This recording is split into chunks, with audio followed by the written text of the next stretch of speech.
Welcome to 13. Let's go. This week, we're going to discuss two different markets, one delivery and one rideshare, and kind of what's going on. We're going to be talking about some legislation here as it is starting to roll out in a lot of places, actually. But today, let's begin with Seattle.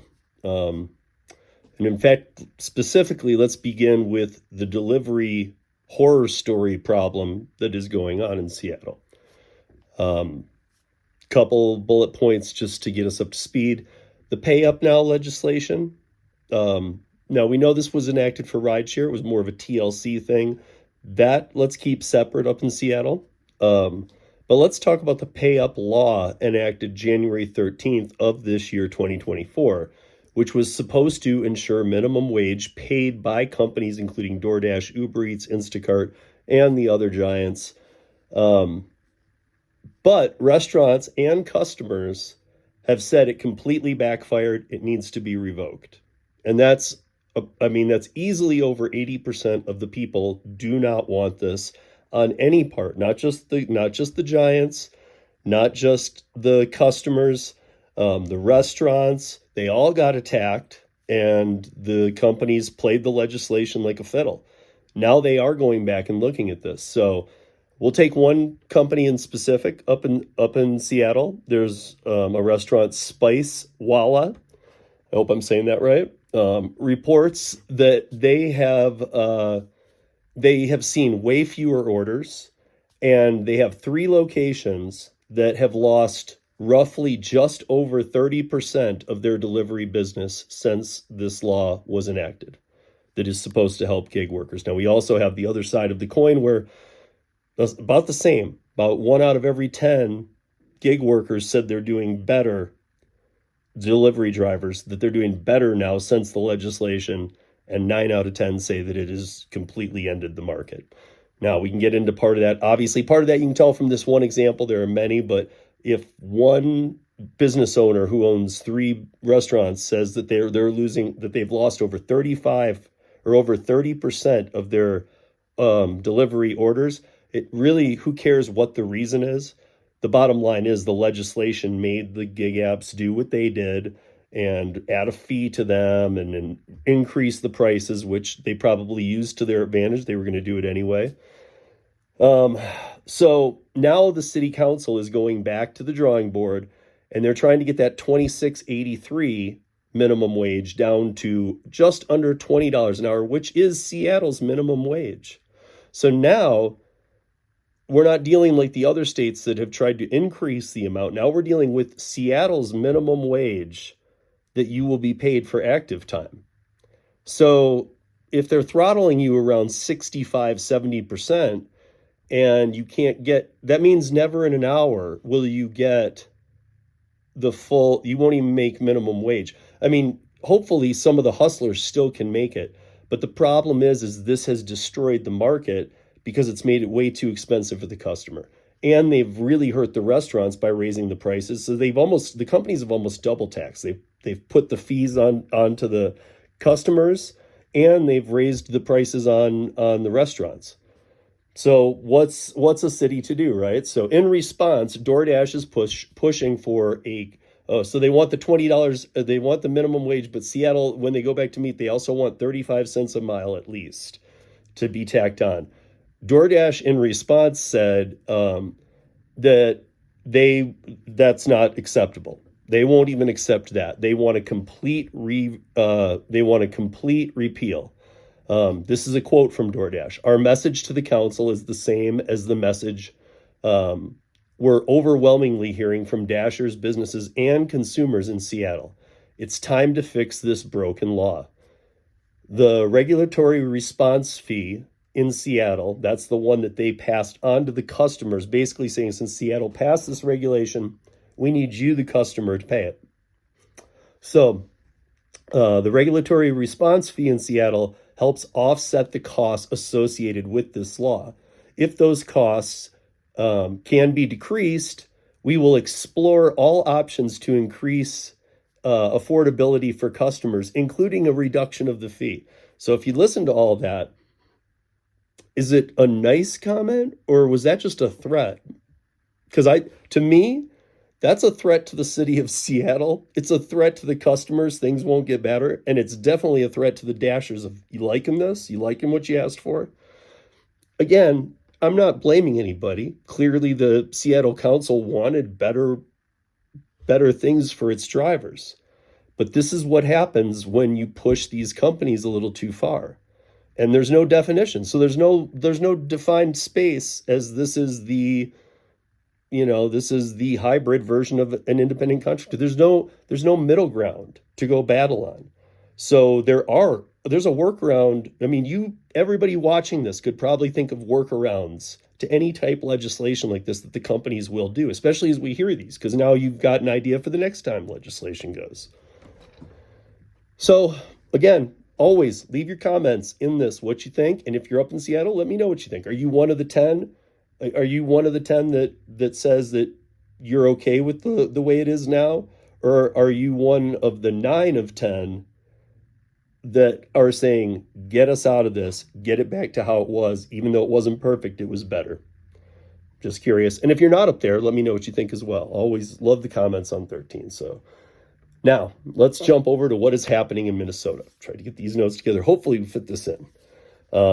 So a year ago, this was tried, and it was the governor who vetoed it. And the governor had never vetoed any bill in his political career involving anything. This was his first veto. It had a complete pass from everybody. Everybody kind of thought it was going to go. Now they're trying again, and the Minneapolis City Council passed it again. And Mayor Jacob Frey on March 14th, or prior to March 14th, Mayor Jacob Frey vetoed the city council's push again. Now, last time it was the governor, this time it's the mayor. But on March 14th, the city council overrode the veto, which I'm not even, again, it gets into these weird legalities. I'm not even sure how that's possible. Why does his veto count then, right? But they overrode it, saying that they are setting the minimum wage pay, the minimum rideshare driver pay, and the Minneapolis ordinance sets the new pay rate of $1.40 a mile, 51 cents per minute, or $5, whichever is higher. So if you're going a block away, you're going to pay $5. You're always going to pay at least $5. That part I'm cool with. Even I think all rideshare and delivery workers, pay needs to be a little reevaluated, or at least how the system works, and get rid of some of the biases and issues, but keep it independent. And that becomes very complicated. But $1.40 and $1.40 a mile and 51 cents per minute, that can add up pretty quick to, in an hour, we broke down this math. If you're doing a run to the airport, that's 60 miles. If you're doing 60 miles an hour, that's a mile a minute. That's $1.91. So you're just over $110 an hour for every airport run. The only reason I bring this up is because I have worked for a limousine company, and we didn't get paid that. And that was for a limo company where I had to wear a suit, take a bunch of people in a limo. That wasn't even my pay for that. So I think that they've shot a little too high. Uber and Lyft have said those rates are too high and that they will leave Minneapolis. So everybody keeps saying they won't. I was trying to dig in here because the deadline is May 1st. May 1st, the $1.40 and 51 cents per minute, $1.40 a mile, 51 cents per minute goes into effect. So Uber and Lyft have already said they will cease operations on April 30th at midnight.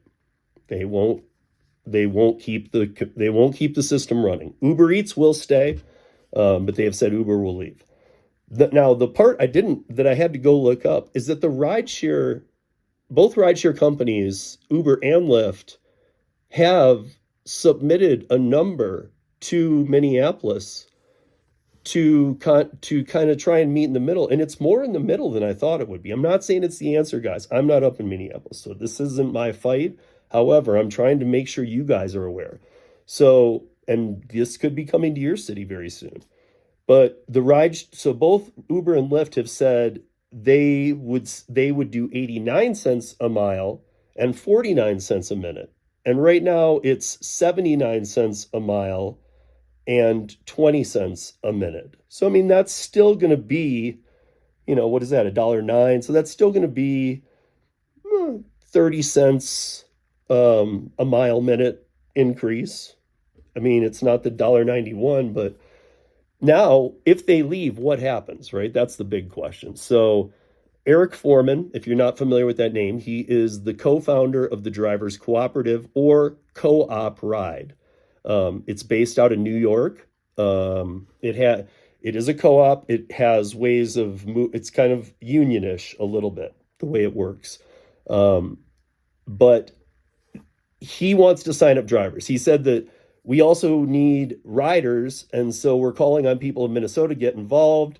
Money is also an issue. At a bare minimum, he said it's 200 grand to start a rideshare company in the city of Minneapolis, not the state of Minnesota, but just the city. So that makes me kind of question again. So you got them, you got Move trying to kind of say they're going to be involved. And then you got Hitch, recently set up a Minnesota website and lists all an office in Bloomington. It's mostly in Africa and a little bit in Canada. But I had to look into Hitch. And here's the deal with Hitch. Hitch's compensation model is different from most rideshare apps because instead of taking a percentage of trip fees, it charges drivers to use the app. Have we not heard of this before? Everybody remember Trip? Okay. Hitch drivers either pay $200 to drive all month, or they can pay a daily rate of $9.99. Now with Trip, people were paying these type fees and they weren't getting any rides. That's a big problem that I see.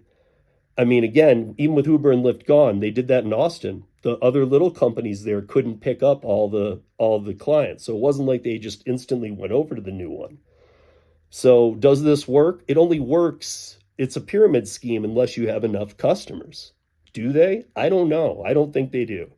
The yearly fee to have a TNC license in Minneapolis is $37,145. And in the other side of the Twin Cities, St. Paul, it's $41,115. Both cities have to carry a $1 million liability insurance for every driver on the platform. This all gets very expensive. And the biggest question becomes, do you have the customers to make this work? And that's 13 minutes of gig news in just under 13 minutes. Peace, y'all.